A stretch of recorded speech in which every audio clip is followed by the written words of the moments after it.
Oh, yes, we provide it to you. So you ask them questions. Well, problematic because I don't understand it or in terms of okay. No. I don't understand it. I do think it has to be misinterpret, so I'll take Because there's some local items. Yeah. Yeah. I think Poetry làwọn ní. wait, now another person. Okay. So how do you feel about the choices that he has? How do you feel about hip hop? I think pop is like the nice. Okay, how do you feel like I'm looking away and up? The question is moving to that's what they have it. What much of the new one? Yeah.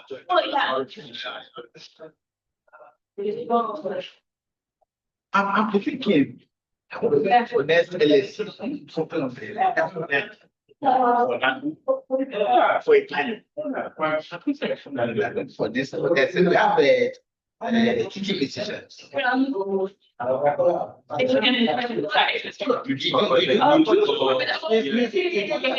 Whatever happens, you know. Want to have a panel, or they make the next LSC. Yeah. Think of that. So that is no, that's something those people don't care about. How much that?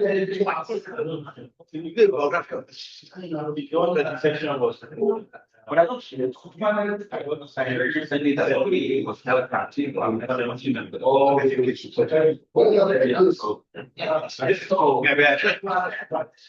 I think that's Good morning, sir. There's a session that is to hold in G02. I got there, said all panels there have been moved to 4-1. No, G01, you move us right. G1, don't move back. Lagos Nawa. And I think they even sent a notice to them.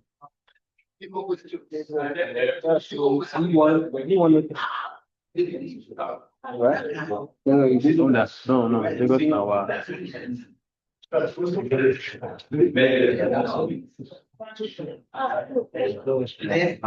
The session is 15 each. 15 each.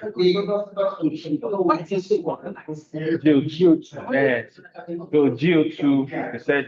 No, is it 4-1? What even the presenters, they send them a message on WhatsApp. Maybe they've moved their session. I want to room for me to move. I was thinking if I get there, we are the Banya or coordinators.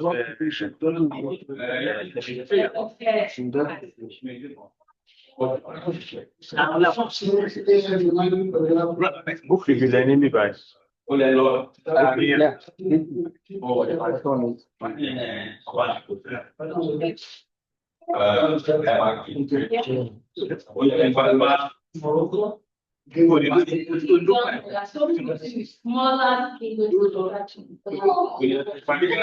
Dr. Shem, let me buy B102. G102, let me go see. Nigeria,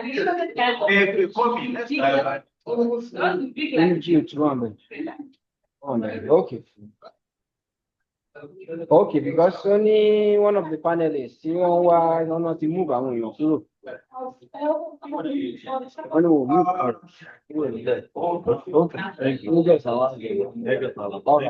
Okay.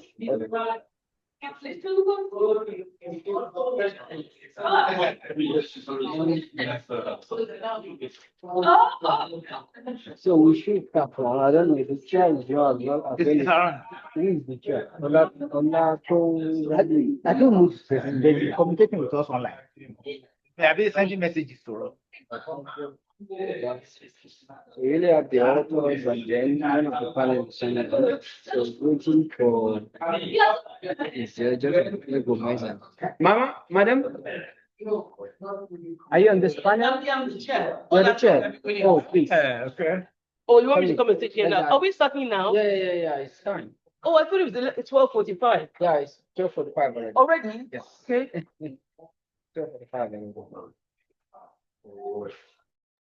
Because it's too much for me. That's why I was typing. Okay. On Saturday it's online. Yes, everyone is in line. We have the panelists, the author, and one of the panelists. Yeah, I know Jide Salawu was online. Yes. He started not in Lagos. I'm not sure. Yes, madam. Oh, Jide's online. He said he was going to go online. Where do I sit? Here.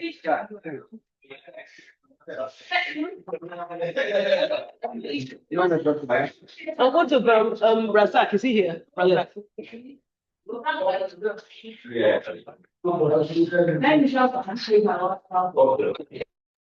How do you pronounce it? Because he's very famous. The timing. Is she online? No, it's not. I just want to quote something he said. It's okay. I've got everything here. I think I've got everything. Yes, I've got everything here. I've got everything here. Oh, yeah. Hello, everyone. Welcome to the 9th Lagos Studies Association Conference with the theme Continuities and Discontinuities in African Studies. It's 12:45 p.m.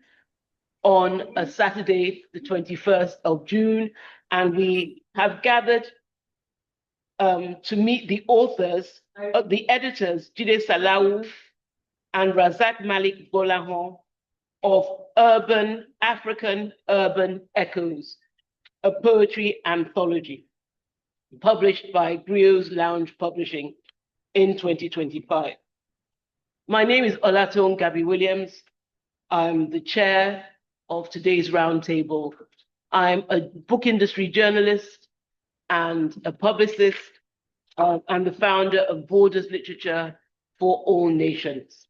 And I'm very pleased to be here to welcome, to engage African Urban Echoes, the following discussants. Funke Awodia of Afe Babalola University, Gabriel Bangboshi of University of California, San Diego, Aduke Gomez, is she here? Is Aduke with us? No. An author, children's book author, poet, and an independent scholar. Tade Ikpadiola, an author, a poet, an independent scholar, and a Yoruba expert. Henry Orikpeloye of the Obafemi Awolowo University, and our editors of African Urban Echoes, Jide Salawu of the University of Alberta, Rasaq Malik Bolahan of the University of Nebraska-Lincoln, and Tade and Jide and Rasaq are joining us online. So welcome to all of you to engage this wonderful book that regrettably I haven't finished, but I've read considerably, a considerable amount of. The poems are luminous, African Urban Echoes. And I'd like to just set the context with words of praise from Professor Kajetan Iheka of Yale University. The volume arrives, he said, at the right time to refresh the discourse and cadence of the urban turn in African studies. We must salute Jide Salawu and Rasaq Malik Bolahan for their thoughtful calibration of urban poetics and the affordance of seeing the African city anew. We look forward to seeing and hearing through the lens of our speakers, the African city anew. Each of the speakers has 10 minutes to present their paper, their review of the anthology, and 10 minutes also for Jide and Rasaq to respond each. And there'll be a 15-minute Q&A. after they have responded. Is everybody happy? Yes. Okay, so I'd like to call on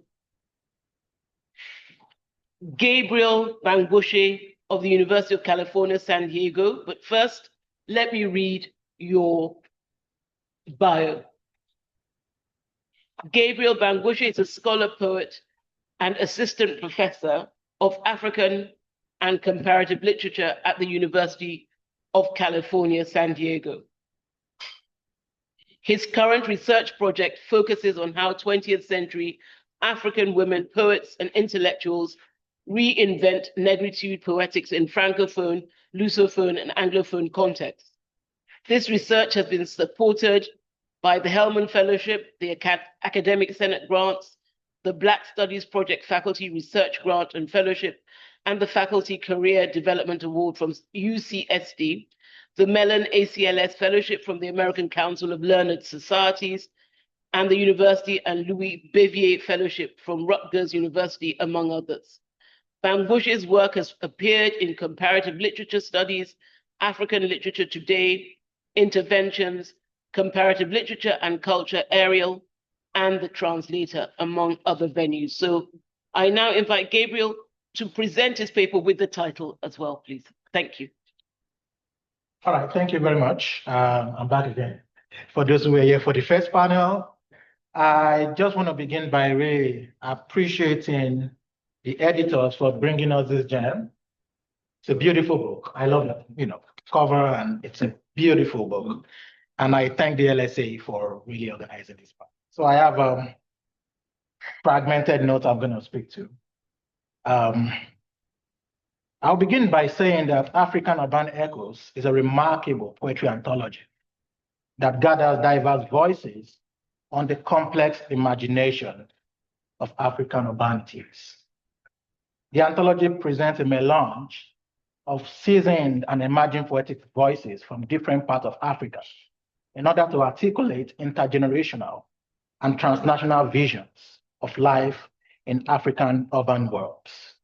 Indeed, it is refreshing to read Tanrio Jide, Patricia Jabi Wesley, and Thaddeus Badiola side by side with emerging poets like Fatima Latif, Rama Jimo, and Abdullah Olajuma Adido. African Urban Echoes brings together 46 poets and 74 poems meditating on named and unnamed cities shaped by African habitations. Collectively, the poems ask, what does it mean to explore the dynamics of African cities in poetic forms? In what ways can the poetic imagination illuminate the multiple worlds constituting African cities? I describe the anthology as a poetic constellation of African spaces constructed through heterogeneous imaginaries of the city, charting overlapping cartographies of the African world. The poems carry the historical density and the radical aliveness of cities and the forms of community that constitute them and those they constitute in turn. In this anthology of poetry, African cities breathe something old and something new to invoke Ngugi wa Thiong'o's language. May his gentle soul rest in peace. The multiple and overlapping rhythms of the city reverberate in each poem's meditation on the historical, cultural, social, psycho-spiritual, political, economic, affective, ecological, and imaginary lives of African urbanities. The editor's preface addresses the anthological gap in African poetry by bringing together poems that think about Africa through the complex visions of its cities and their palimpsestic life world, which in fact unsettles the binary imagination of space. Maybe the city and the world, I'm going to get into details, that. But I think it's important that they locate this anthology within the long tradition of, poetry is published on series in different anthologies, right? But the vision of this project is to bring these voices together, to gather these voices in a whole book that really addresses the question of African cities in poetic terms.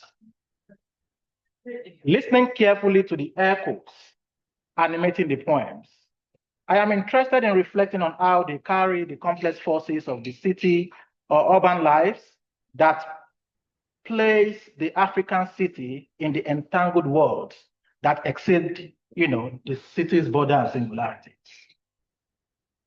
In so many ways, we listen to the sounds, the echoes, the soundscape of the poems, that articulate the city. But in fact, what I read from those city poems are expansive understanding of urbanity shaped by the complex relation between internal dynamics of the city itself and what I would like to refer to as the surplus, the external flows, that shape those, city lives.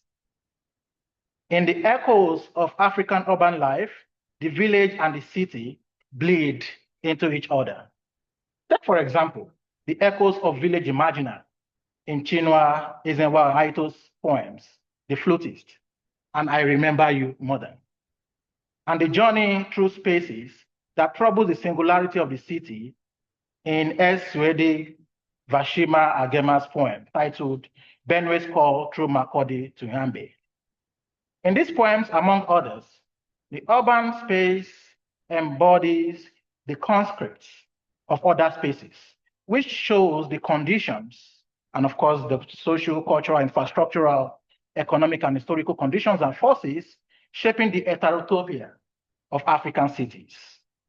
You cannot fully know the African city without the spatial orders, the village, the sea, the ocean, the desert, the forest, etc. These poetic moves offer a fuller understanding of African cities as the author described in the preface, the editors rather, as malleable configurations. And I think it's important to think about the malleability of spaces, that in fact troubles the binary of rurality or urban.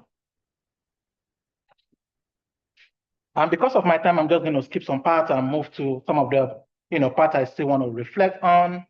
In terms of the geographical representation of the anthology, which I find interesting because I really appreciate that the editors are thinking critically about border. And in so many ways, the anthology resists colonial borderization, as reflected in the editor's refusal to organize the poems in bounded geographical or regional terms. In their perceptive reflection on the colonization of African spaces, the editors note, and I'm quoting them now, we refuse to provide special categories by which some of the poems can be enjoyed. And truly they wanted to enjoy the poems without getting bogged down, by these colonial borders that structure, the zones, the Anglophone, whatever, West, Central, and everything. And I really find that interesting. Indeed, the first poem by the Ghanaian-born poet Afua Ansong, which is titled Migrant Subjects, begins metaphorically from nowhere. Ironically, a collection promising the African urban world begins by placing the reader in a scene of departure from Africa. I like to read poems because we are talking about poems, but I don't know how much time I have. But I'm just going to read some lines. 2 minutes. Okay, I know, because I have my timer. I left before I was born. I left in the evening when my mother was already in America. So I read the first 3 lines. And you can see the figure of, that rupture of African space, that find lyrical expression in the anaphoric representation, of left, I left, that generate the elegiac mode of the poem.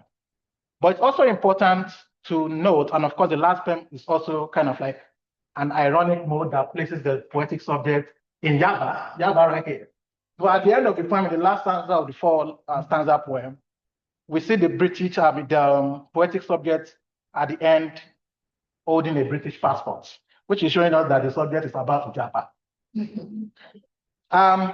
But what I find really interesting here is that even in the migration poems, we see how African cities are constituted elsewhere. The migrant subject in Ansong poem moves with what is required to cultivate life as an African in America. In this sense, the African city moves to mobile geography, and it echoes life elsewhere that also demonstrate the historical and contemporary entanglement of Africa with what I will call the city of the world. Yet there are many moments of arrivals, movements, groundings in African cities in the anthology. For example, Ansong's poem titled The Poem returns to the cityscape of Accra in Ghana. And if you look at Dina the Soko's poem, El Product, reads like an epistolary or an apostrophic address to the city of Cairo. Bemisola Dioti's take African poetry, post-colonial writings, cultural studies, and life writing. He has published papers in journals and books. He has also published 3 books, Reading Literature, An Introduction in 2017, Poetics of Exile, a reading of 5 Anglophone West African poets, 2020, and Witnesses, a collection of poems in 2024. He is a fellow of the African Humanities Program, AHP. So over to Henry Orikweloye, for your review. Thank you very much for your introduction. And I want to say thank you to the editors of this fantastic collection of Anthology for what they have done. Well, what I've done is just a reading of the Anthology, and then because of time, you didn't give me time, so I can go on and on and on. 10 minutes, 10 minutes each, very egalitarian, everybody. So I will try to manage the time given to me so that I can talk to what I have here. Well, what we have seen in this, what my reading gives me some kind of insight into the collection or anthology. And I could see the smell and aroma of African cities, their foibles, and then their successes and their glories.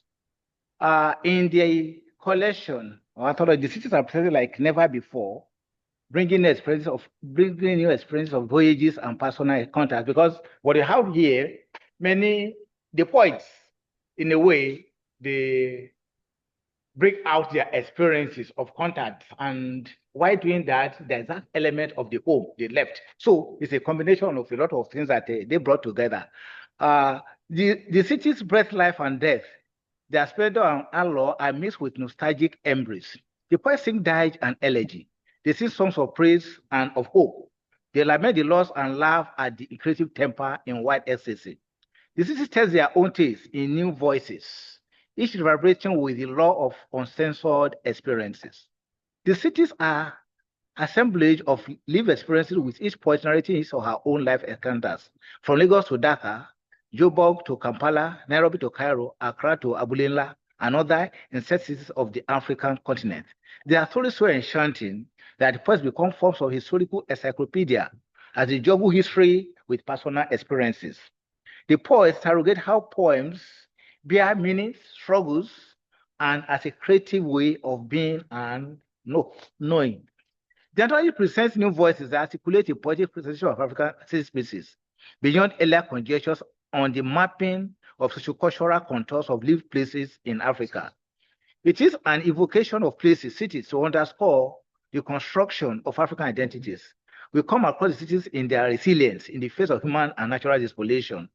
Each city speaks a vernacular that reveals its internal orgy and in and out of season, war, crowd, flood, hunger, poverty, celebration, dance, music, movements, myths, legends, sex, diseases, and other social variables that point to the imaginary stock in trade of the African cities.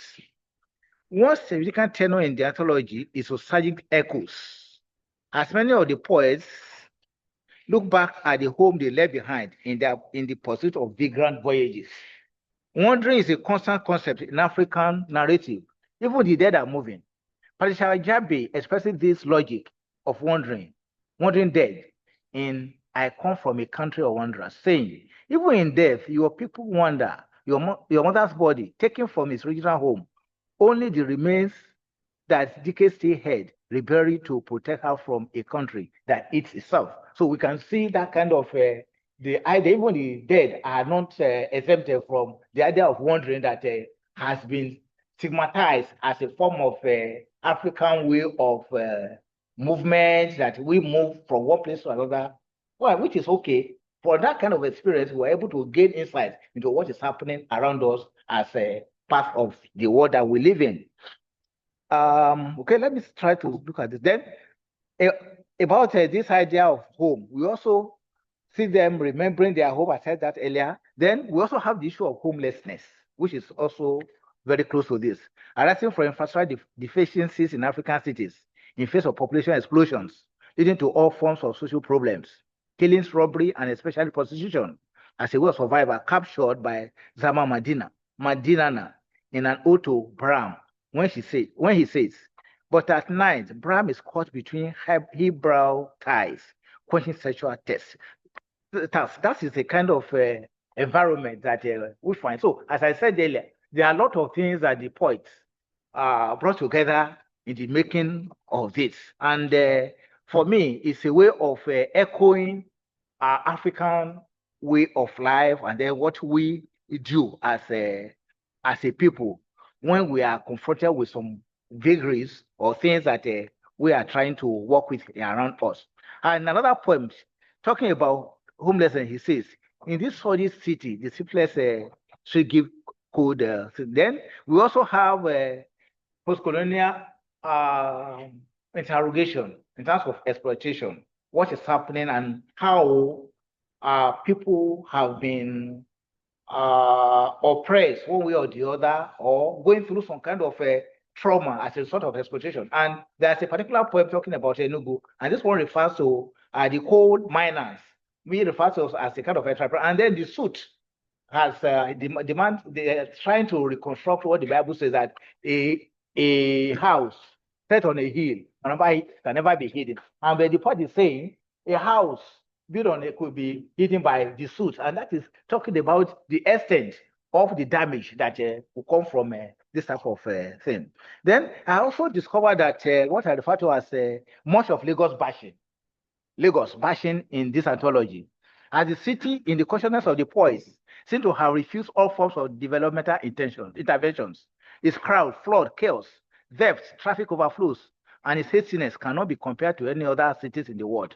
Bibisola Adeoti, Tope, Tarayeton, Yeku James captured the city in its excesses, show its antinomies.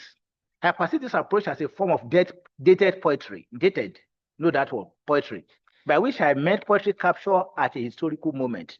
Lagos, especially Oshodi, has transformed from what it used to be in the days of the military, and one can give its present political drivers some measure of accolades. Because when I read those poems, Lagos is always at the receiving end of all manners of the bad, and then nothing good about. But when you go around, despite that Oshodi, that vilified by so many people, go there now, there's a sense of orderliness in Oshodi. And that's why I refer to those kind of poems as dated, because they are talking about the past during the military era, that when there was real chaos in those parts of Lagos. However, some points in anthology apprehend African cities from positive lenses. These are captured in their present state as they offer serenity in contrast to the chaos of existence in many cities. For instance, Abulela by the Badmos has a welcoming ambience, while Mina by Ojo Olumide offers hope after a riotous encounter, and Okeore by Sodiq Alabi is a song of praise to a place of origin. In Urban Echoes, each city is painted in different colors, and they come alive to partake in the daily activities of the citizens. Local colors, foods, and traditions that situate the points within a known space are foregrounded to articulate personal communal memories and nostalgic mappings of social cultural spaces. African Urban Echoes offers a fascinating movement across Africa, telling a richly contextualized story of a people whose lives intertwine in multiplicity of ways to narrate the construction of beingness in African urban cities. I noticed the inclusion of some poems in the anthology that outside the advertised ideas in the title, since they did not echo African urban spaces, such as Patricia Jabe's I'm Becoming a Book, and Noreen Soladeji's The Statesman, among others. So those points, they are just there talking about personal, they can even situate them in terms of echoing African sensibilities or other things. There are also some poems on some unnameable cities that a reader will need biographical notes on the poets in order to situate Alola University to make her presentation. Okay, mine is not more of a presentation, but as a reader and lover of book, and somebody who is concerned with poetry. And I also want to talk about the book from some of the sociological themes. Can you speak much louder? Because they're not. Can you speak much louder? So even the people I've been talking all day about try. This is my third panel. I was just going to suggest, Funke, do you want to just bring your chair here so you could sort of, Okay. so we can see you as well? So yeah. Wait, can I change? No, it's okay. Just shift your chair. That's all, so we can see you because she's a bit hidden. Okay. Oh, just yes. Okay, we can. Can we see her? Can we see her on the Zoom? Yes. Can we see her on the Zoom like that? Okay, fine. Thank you. I like. Yeah, that's what we can see her. Yes, that's much better. Brilliant. Okay, thank It's you. just because I'm tired. I loud a lot. Then do your best to speak as loudly as possible. I know you're tired. Okay. Thank you.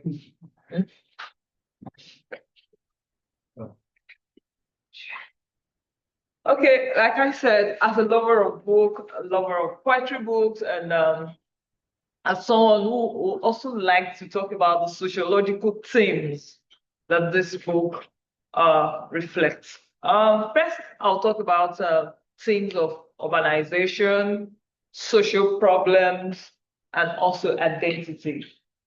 Urbanization, yes, we believe cities exist, but these poets are putting voices to the cities. They are making them speak the language of the cities. For example, everybody have talked about Ibadan. But most poets have talked about Ibadan. But reading Obari Gomba's version of Ibadan in this work is giving another kind of voice to Ibadan that I know, or the Ibadan I've read about in books. So, and also, I also want to talk about identity, the theme of identity. The poets who have migrated from Africa, from the way they are writing, you will see that yes, they are trying to keep their African identity. They want to remember homes by talking about the food at home and also talking about their experiences from home and also social problems.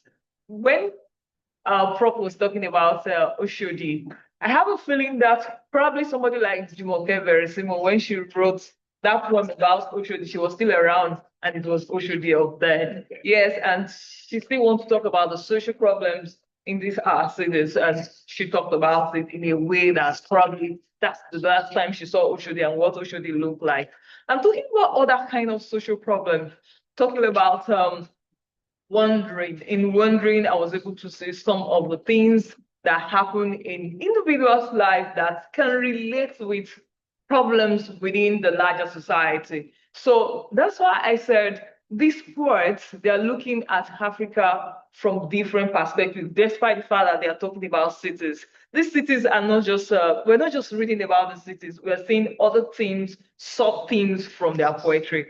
I want to read a line from one of the editors' poem, and that's from Rasaq, Malik Bolao. I can't return to the streets of those cities and town without carrying funeral flowers to the graves of my dead and places that have fallen. Now, that's more like a personal poem to me. That's when I remember Lagos, I remember Aton Cemetery and some of my friends that were buried in Aton. When I remember Ibadan, I remember my friends that died in Ibadan and were buried in Ibadan. So it means that apart from broad ideas about cities, sometimes you remember cities and you remember your losses. As I'm here I left Ado Ekiti. I lost my boss, my former boss, and she was buried yesterday. Now, if I'm going to be thinking about Ado Ekiti, I'll be remembering that, oh, Mrs. Salami was buried in Ado Ekiti. So if I'm to write a poem like that, there's a possibility I write a poem like this, and I'm not just talking about Ado Ekiti as a landscape, but as a place of loss too. Finally, generally, I love the fusion of voices in this book. I'm saying Obari Gomba, I'm saying Tanuri Jide, I'm saying my friend Jide, I'm saying Malik. So it's a fusion of the young and the new voices, and it's giving it like a very beautiful collage of voices, and that's one of the things I enjoy about the book. Thank you. Thank you so much. Thank you so much, Funke. Awodi, I just wanted to, the poem you're talking about by Rasaq is Streets of Our Dreams, yes? Which one was it? Streets of Our Dreams? Yes, Streets of Our Dreams. Streets of Our Dreams, okay, thank you.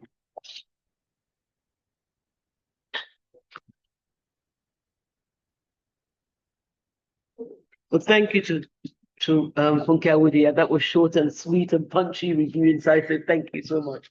So I'd like to invite Tade Ikpadiola. Tade Ikpadiola. Tade, can you hear me? Tade, can you hear me? Can you say yes or no? You can't.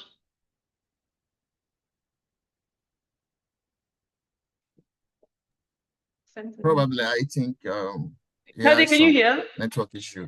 Maybe the mic is off. It's not. Okay, someone, can you fix this? His mic, no, his mic is off. Oh, his mic is off. Okay, let me send. Can you send a message and tell him to? Okay, let's send it to him, to Tade. Unmute your mic. Unmute your. Yes. Yeah.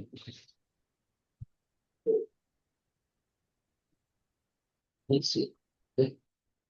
That's if he's looking at the chat. That's if he's looking at this chat. Hello. Hello, Tade, can you hear me? Yeah. Okay, you can hear me? I can hear you now. Okay, great, fantastic. Okay, I'm going to Yes, read. I can hear you now. I'm going to read your bio. Tade Ikpadiola is our next speaker. You have 10 minutes only. Tade Ikpadiola is a Nigerian poet, essayist, translator, and lawyer. A Yoruba translator and lawyer.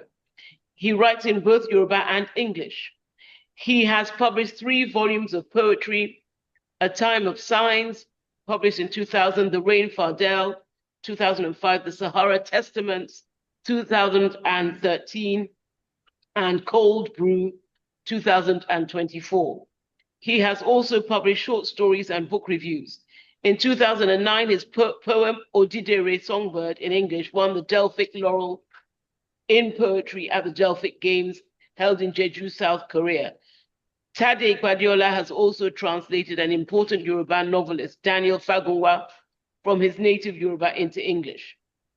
He has translated poems by W.H. Auden, Thomas Tranströmer, and Lu Hun into Yoruba. In 2013, his book of poetry, The Sahara Testaments, won the Nigeria Prize for Literature. Tade has read his works around Africa, Asia, Europe, and America. He has been translated into many languages around the world. He lives in Ibadan, Nigeria, where he works as a lawyer and founding librarian at the Kofi Awono Memorial Library. So over to you, Tade. Let's hear your review of African Urban Echoes.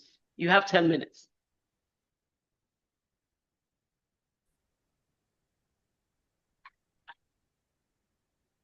Can you hear me?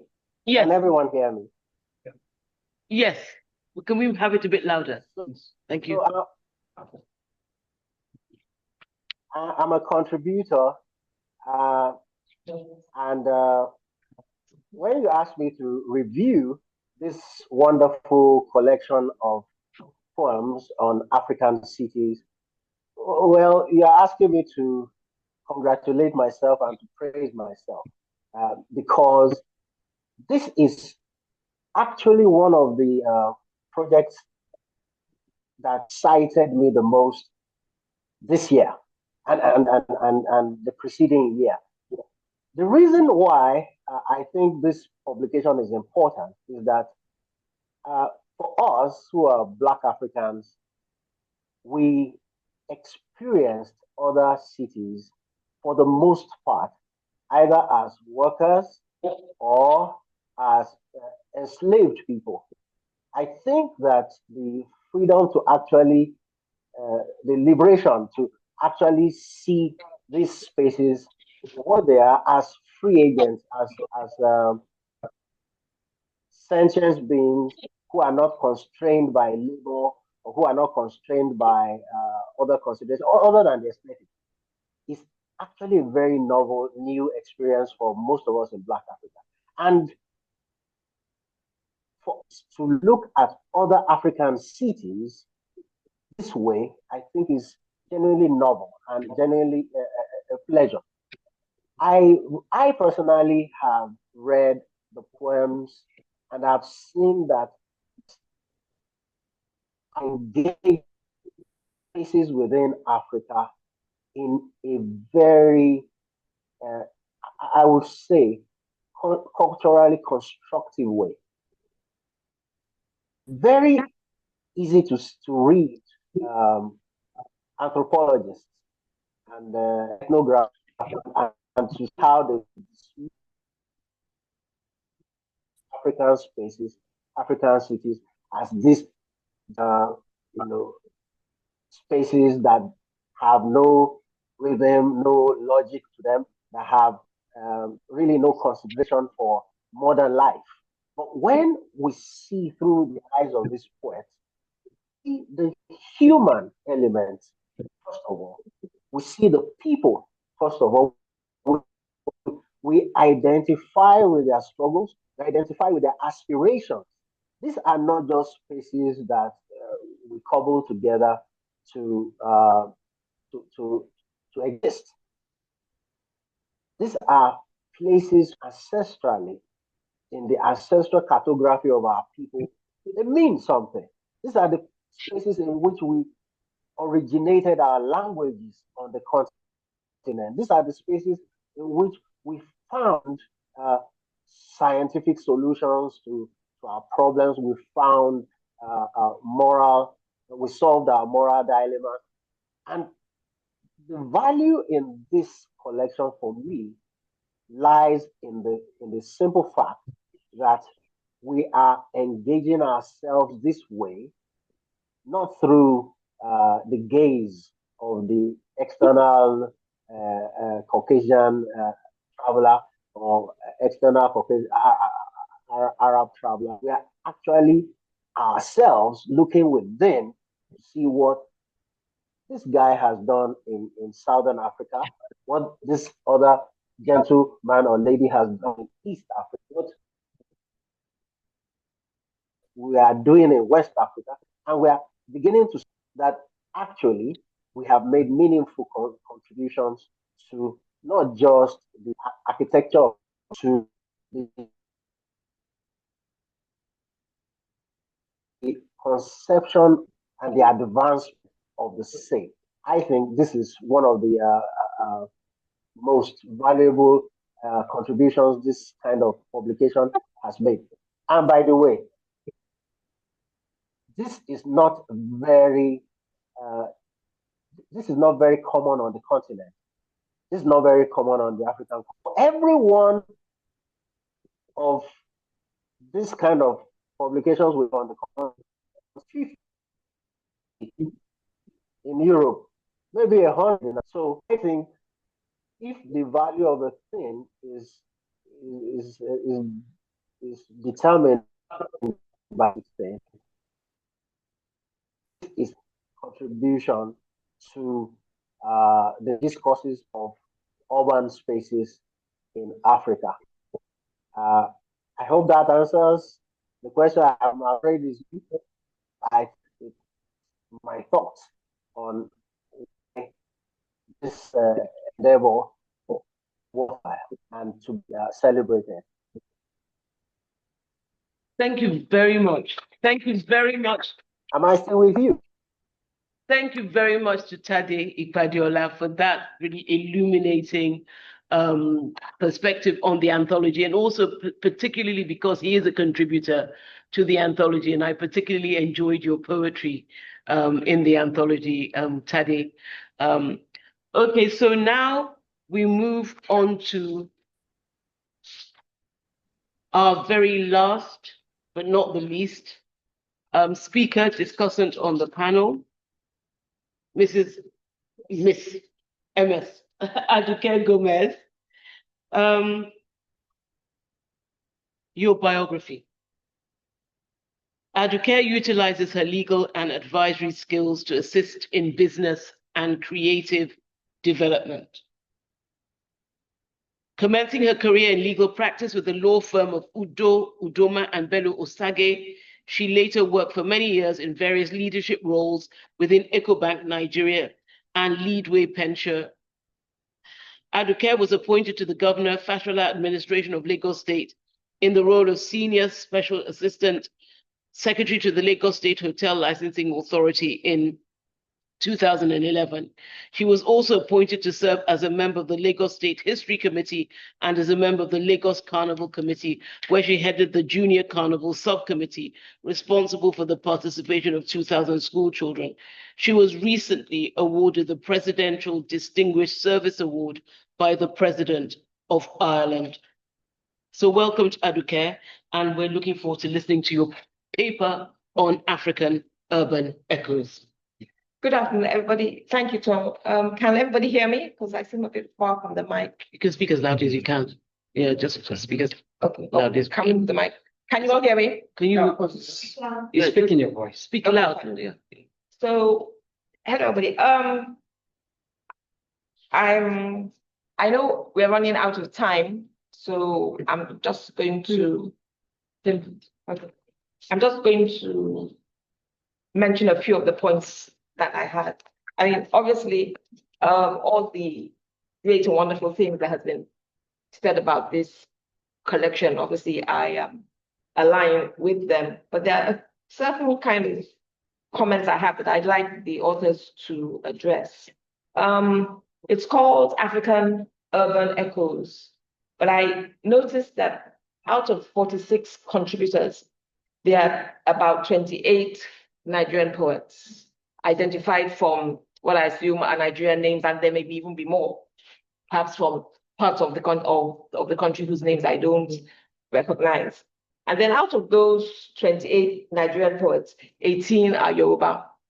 So I would have liked the contributors to have been a bit more widely spaced so that we could have like a much larger representation, since otherwise it seems it's a bit heavy. And also continuing with this theme of Nigeria heavy, in the preface, the editors comments and refer to the African kingdoms, and they mention Timbuktu, Bornu, Songhai, Benin, and Oyo. Again, 3 out of those are Nigerian. And there's so many other kingdoms in Africa that should have been at least referred to. I also noticed, again, in the preface, a phrase I particularly detest, which is colonial masters. I think that in 2025, we should not be referring to them as colonial masters. You can refer to them as colonialists. I think that we should not be by ourselves subsuming ourselves into a master-servant situationship. Having said that, I also found, and I agree with Prof, that the city life always seems to be presented as corruption, degradation, and both, especially Lagos and Abuja, not so much with the other cities. And village life is always idyllic, and the birds are singing, and it's all beautiful, and the grandmas are making food. And I wonder whether this is in fact the case, or whether it is a nostalgic longing. Because if the villages were also idyllic, nobody would be in the cities. And I say this as a city girl, born and bred myself, since I'm actually from Lagos. An exception to this, for instance, however, is The Stars Over Lagos, which is a very beautiful, evocative poem. And I compare that to Okay Oria, where he talks about returning home heals each stripe of Lagos stress. And I do think it would have been fun to read a bit more happier poems a bit more uplifting. I mean, I felt that the collection was kind of heavy. I didn't leave it feeling, oh gosh, happy day. Sort of, you leave it thinking, Africa. And I feel that again in 2025, Africa needs to portray itself in a more positive light. Yes, we know the state we are in, but there are pockets of happiness, there are pockets of glee. I mean, Lagos Studies Association is in its 9th year, and this is a fantastic success story. And I felt that there are not enough success stories in this. And I wonder whether the poets were working to editorial concepts. However, the poems I particularly did like were where the cities are backdrops. And for instance, hair products where Cairo is a backdrop. I Am Becoming a Book where the city there is not identified.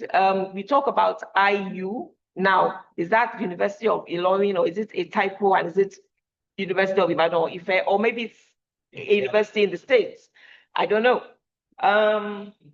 Also, How to Love a Port Harcourt Woman. Again, because you can love a woman anyway, it just happens that she's in Port Harcourt. And then again, mine too is Karama. The poems where the cities are the backdrops, where emotions and stories can play out, I felt were much more inspiring and much more of poems that could stand alone, not just tied to, poor us in Africa. A couple of other things, again, just pet peeves I have. And this again is an editorial decision, but it's something that when I read just grates. When we read books written in English, croissant is not in italics. There's no reason for Danfo or Molue to be in italics. The context can be learned. Shampoo is not an English word, it's an Indian word. Bazaar is not an English word, but all these words are not in italics in English. So I think that Nigerian English is at a stage where it is comparable to American English. And so our words should also not be italicized and not othered. Interesting examples are in Oshodi. Italics are used for Danfo, Lotto, Baba, Ijebu, but not for El Dorado, not for Den or more. In an ode to Bram, italics are used for Ampa, Riabagu, but not for Salon or Hennessy, which again, they're not English words.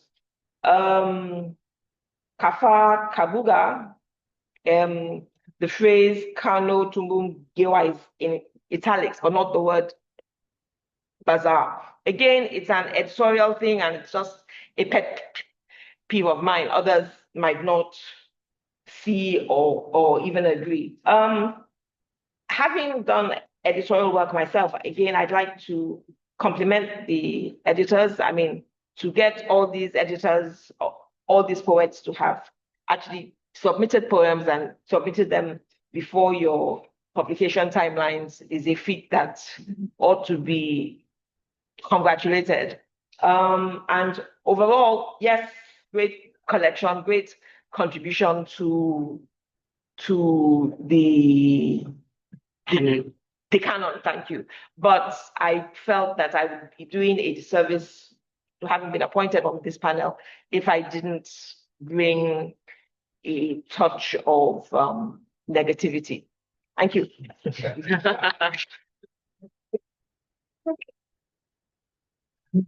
Thank you to Aduke Gomez for really important points I thought she made. And yes, I mean, they weren't negative points at all. They were very useful points. It will be very interesting to hear from the editors of African Urban Echoes. well, their responses to each of these papers that have been presented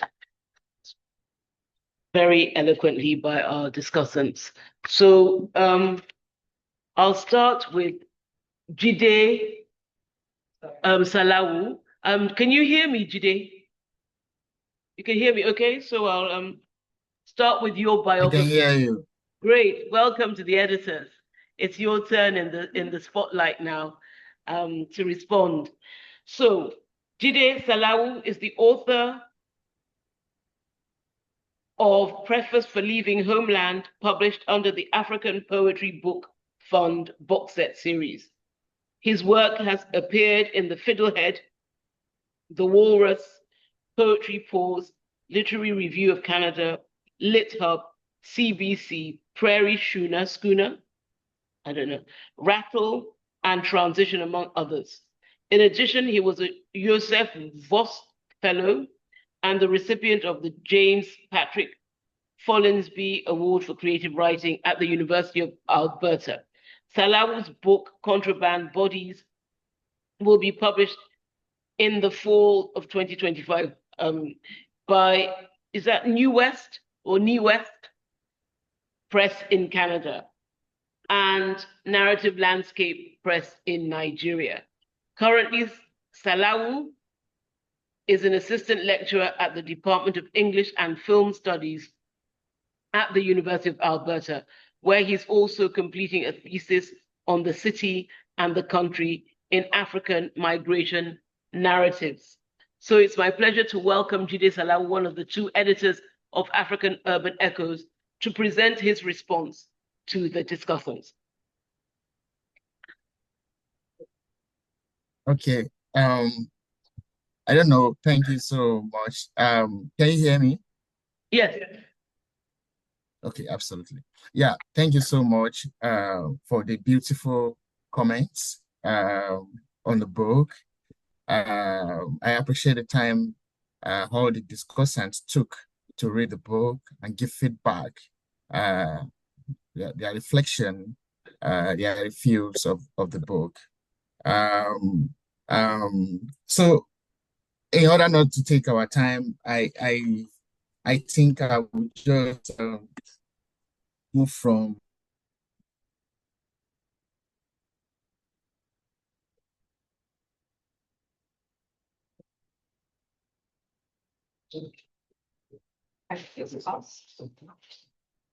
Is there a problem? Yeah. I don't think the talk freezes. It's us, because we have one. Still. I don't know. I think there's a network issue again. Okay, go ahead now. Okay, so yeah. Okay, so I want to take it from the from the first person, that the first panelist, Gabriel Bangbushe, and what he has said about the book as containing element of intergenerational link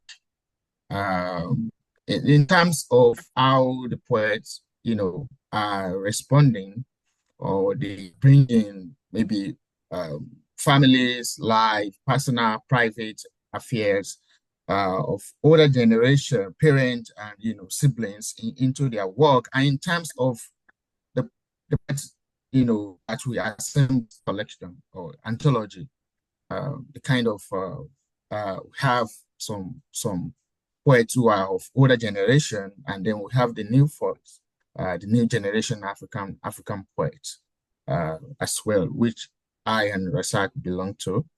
And then yes, so in terms of dynamics, or in terms of, I think we have provided some kind of in the anthology, and we try as much as possible. After when we were conceiving this idea of this anthology, we thought a lot about some things. How would we what kind of phrase, concept serve broadly, right? Can be something like an umbrella that won't be pinned down, say, okay, this is what this is, or what this is specifically speaking to although we have chosen Echo, right, as a kind of, running, right, a kind of umbrella term for this particular anthology. We recognize that particular element right, in terms of themes, in terms of issues that are teased, and the kind of language that this particular, all the poets we have in here bring for us, right?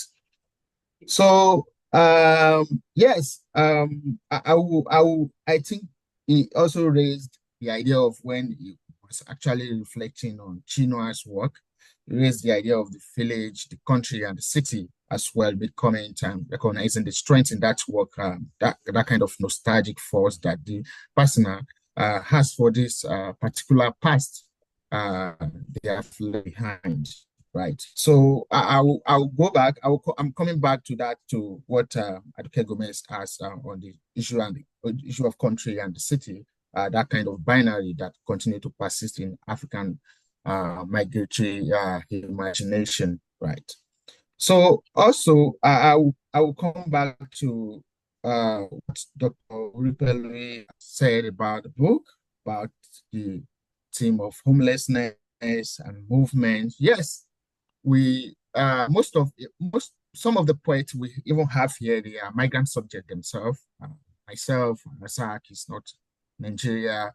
A lot of us, Professor Tanwa Jide is writing from North Carolina, and all both the old and the new voices are somewhat scattered, right? They are far apart. And we can't but write about this particular, this kind of we have covered, and this kind of distance and alienation that we feel. In fact, some of our memories of that we memories of childhood, memories of youth period of their life, and so for some of the older poets, I mean, of course. So it means that most of us would definitely we can't but write about migration, right? Even if we are thinking about African cities. For me, the poem I wrote in this collection came from my travel to Hargeisa in Somaliland, right? So if I couldn't have, written that collection, I mean, this particular poem without being in Somaliland. And then, so I'll move on to talk about what Funke Awudia, thanks for your praise. I really, we are really grateful for that beautiful reflection on the anthology.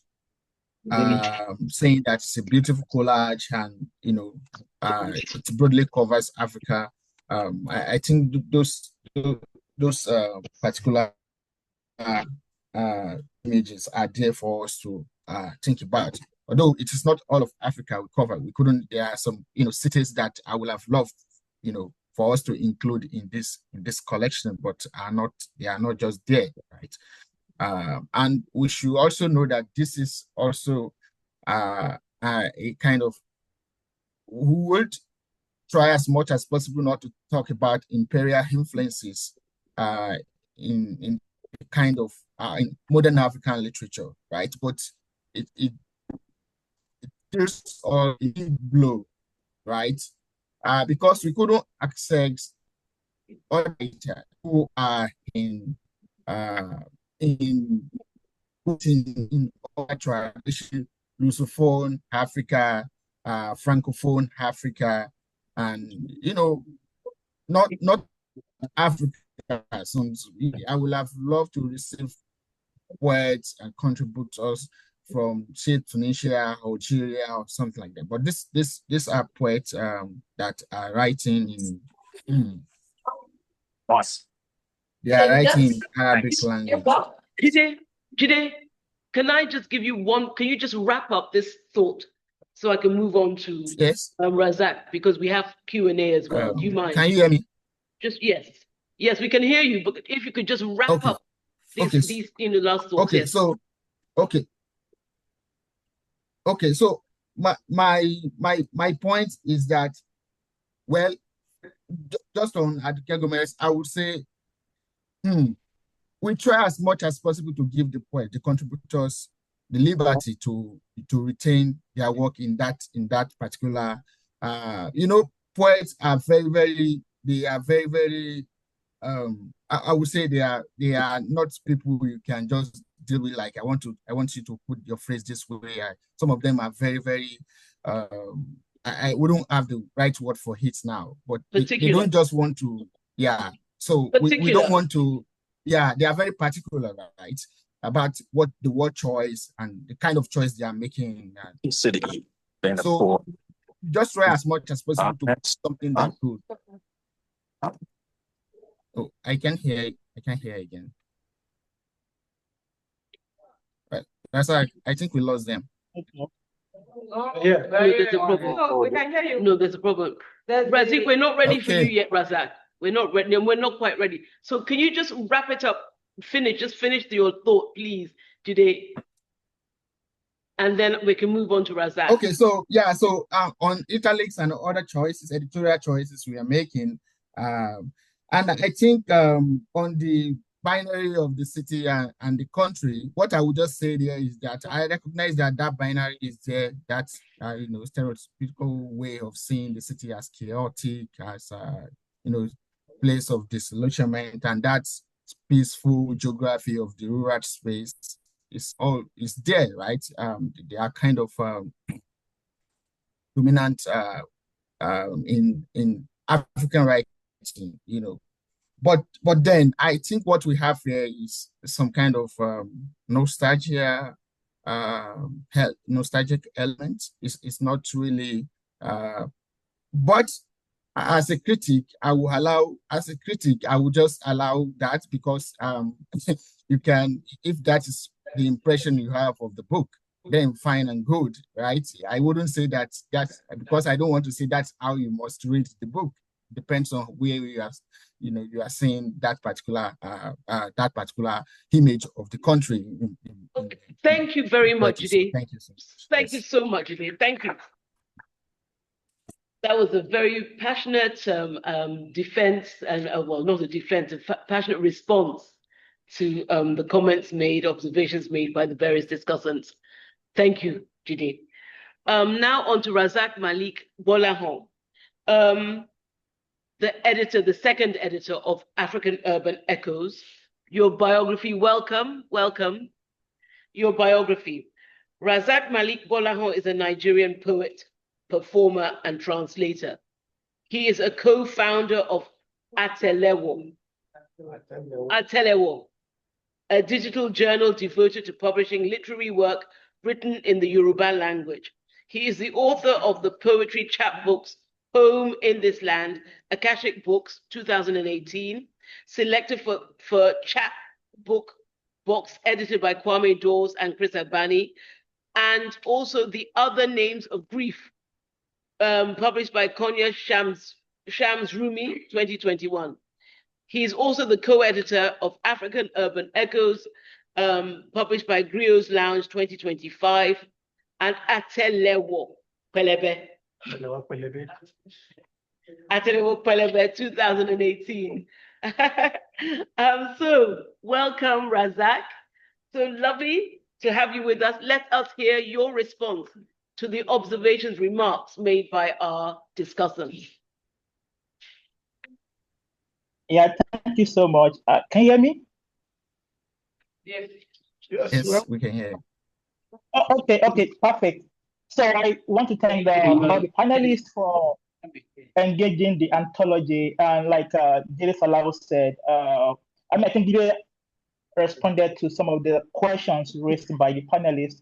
So I would like to start with Dr. Gabriel Bangboshe's remark or comment on I think the idea of Japa as evidence in the first poem in the anthology and also the last poem in the anthology. And I would also like to agree with what Jide said about, I think there is something nostalgic about some of the poems in this anthology. Like the poets were like writing back, they were writing back home. They were like, exploring memories, people, beloved, places, names, and they were bringing all of this into the poems, and also moving to the Professor Oripaloye's comment on the Oshodi.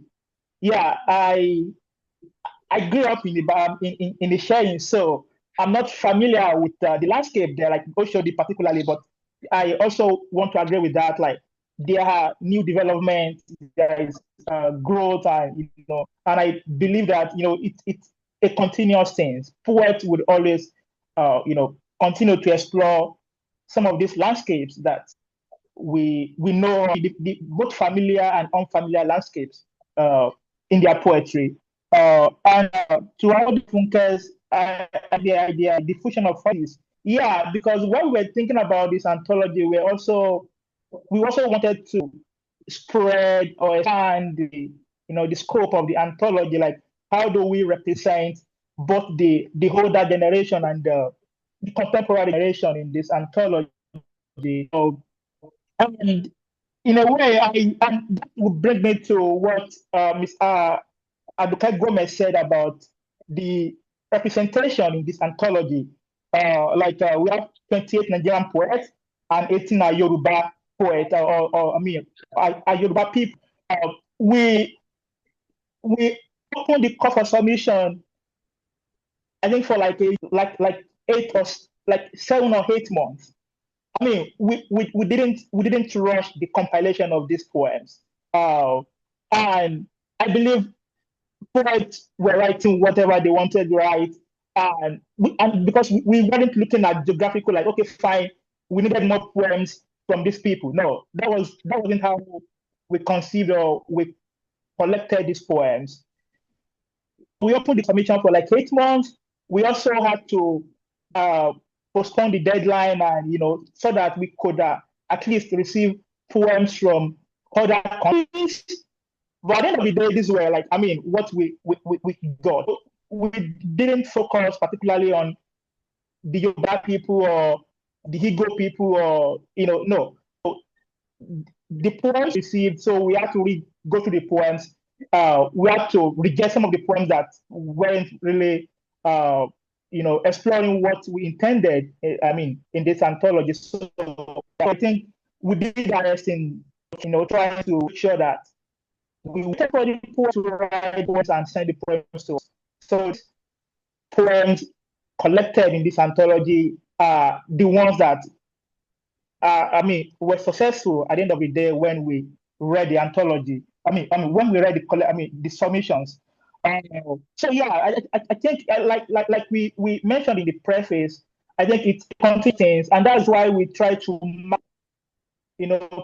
this anthology that explore, that performed similar role in a way, or talked about different or engage different thematic occupations.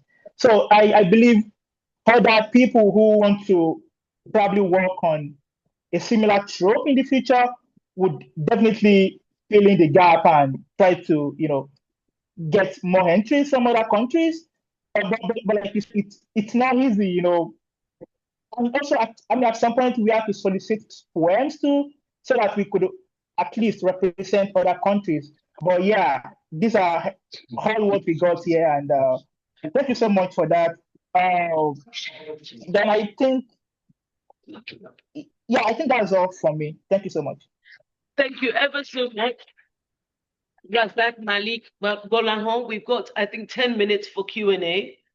That was a riveting session from the discussants and from the editors, passionate, eloquent from them. And again, congratulations to you for African Urban Echoes. Very welcome collection of urban poetry. So Q&A is open. Anyone want to speak? Anybody have any questions? directly related to the book, or questions generally about urban spaces and how you poeticize these and the function, etc., of urban poetics. No questions? Well, yeah, I mean, my comments. Let me just go through each one of this discuss and then just pick out something each one has mentioned, the things that struck me. From Gabriel Bangoshe is the malleable configurations and the troubling, the unsettling of the binary. I love that a lot, between rural and urban. I love the fact that the editors, you did commend them for refusing and resisting the colonial borderlines. I thought that was wonderful, and I love these palimpsestic of mobile geographies. Yes, we're on the move. We're on the move. We're survivors. We're on the move, and I love that the way that that was very much captured, for better and for worse, in the anthology. Henry Orikweloye. Yes. Even the dead wonder. I love that. Even the dead wonder. That was wonderful. Funke Awodia. Thank you for the poem.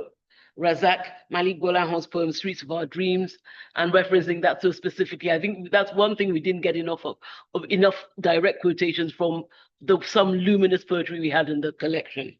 Tade Ikpadiola. It's nice to hear from a contributor directly. And he has been, this is the greatest number of citations have been with respect to African urban echoes. I think that's what Tade told us, and which is a great commendation to the anthology, and also the timeliness of the anthology. So, yes.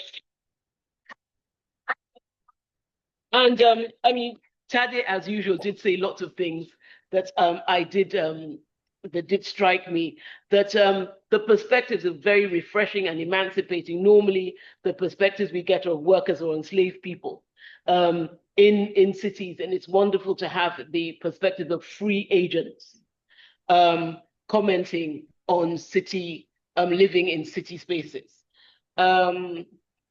Yes, it was wonderful, wonderful, and also the function of cities over the historical timeline, you know, ancestral cartography said of our people.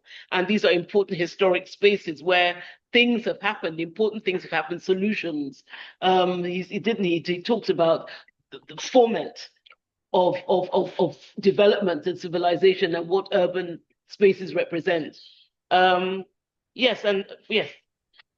Aduke Gomez, Aduke, yes, they're very welcome. Aduke's comments. Where have I put Aduke's comments? Where did Yes, okay, fine. I can probably let me see. I think I remember most of them by heart.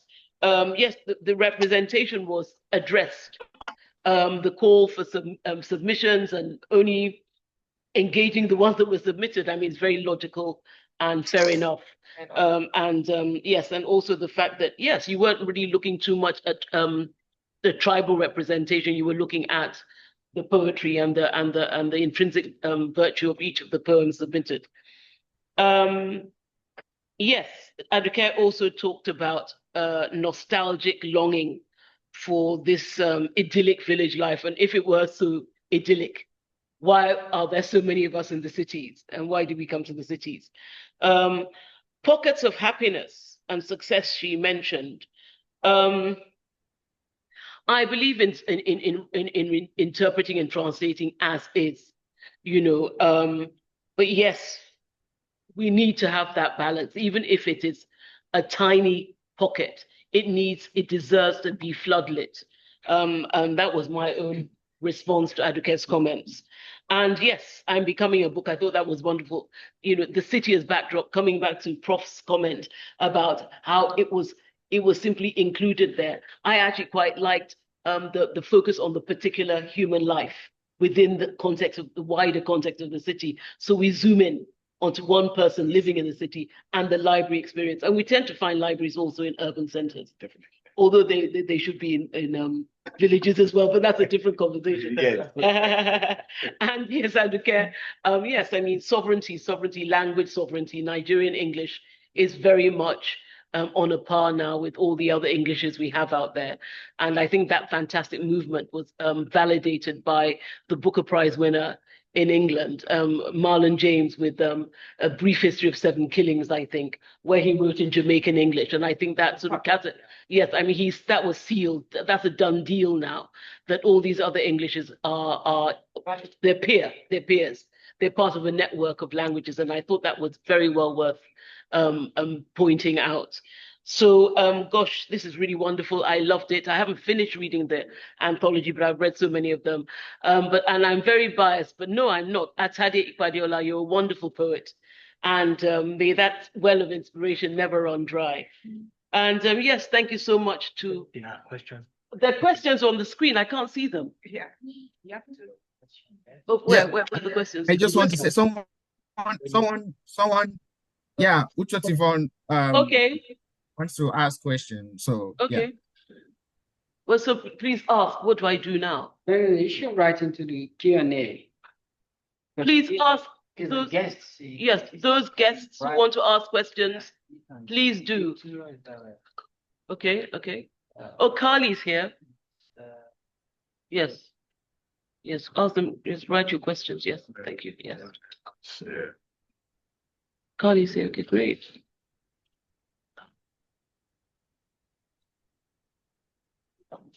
Oh, okay. Questions here. Yeah. Write your questions here.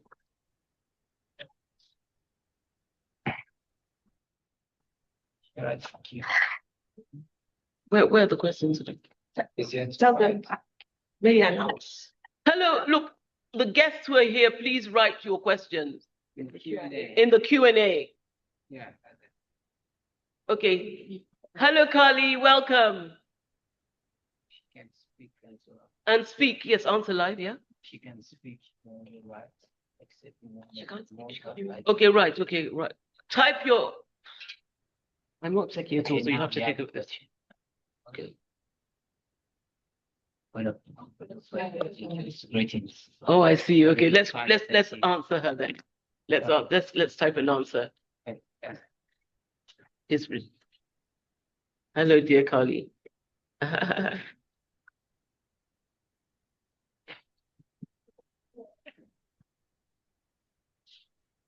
that's all. I think it's gone.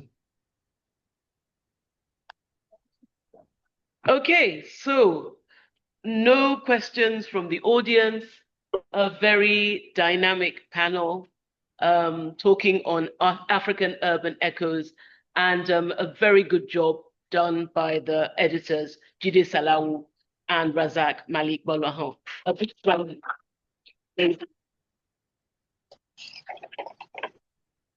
Thank you very much, everybody. Thank you, ma'am. So I'd like you to move this. Okay. Yeah, we've been asked to move to the other table for photographs.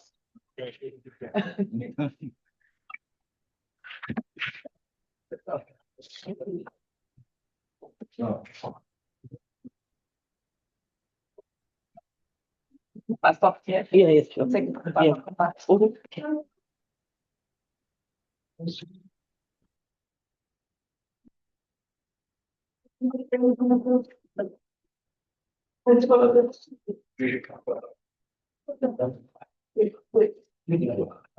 Okay. Yeah. My gloves. It doesn't matter. Where's my handbag? My handbag. I think they're in my handbag. Okay.